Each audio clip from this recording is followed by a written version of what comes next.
Magre-react lang po tayo ngayon mga ka-idol. Yung gwapong vendor naging viral sa Enteng. Nagtitinda lang ng pagkain, binibidyuhan, na-upload, naging viral. Nakilala ang pangalan niya. Pati negosyo, sabog yung negosyo. Before po, bigay pa po kami ng 2.5 to 3K per day. Kasama po yung puhunan. Ngayon po na doble siya. Dati, vendor din ako. Kung may nag-video sa akin, pumutok kaya pangalan ko. Ito si Enteng. Ito na naman ang bagong gatasan ng mga vlogger. Si Diwata nga, naging gatasan ng mga vlogger. Daming na-monetize. Dami sila. Ako lang ang hindi. Ano ba talaga ang dahilan kung bakit nag-viral yung video? Isang vendor, inibidyuhan, ina-upload, naging viral. Napadayan ako sa kanya. Takaw pansin talaga siya kasi una sa lahat ang pogi. Kaya pala, gwapo pala. Iba na ang power ng social media ngayon. Pag gwapo ka, pinofeature ka, aangat ka. Pero pag pangit, kayo na lang sumagot. Pero depende yan sa pagkapala ng mukha.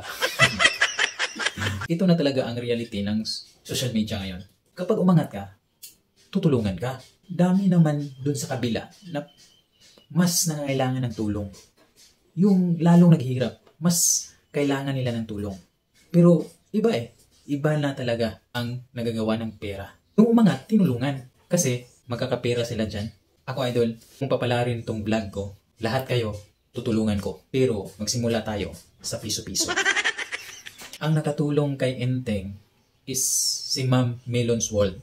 Yung Melon's World, pangalan yun ng page. Shoutout pala kay Ma'am Melon's World.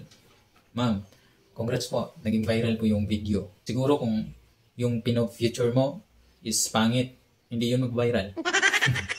Pero mas maganda yun kasi nakakatulong naman. Umangat yung negosyo, nakilala si Enteng, umangat ang kanyang negosyo.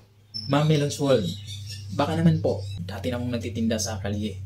Baka naman po, magkamukha naman siguro kami ni Enteng.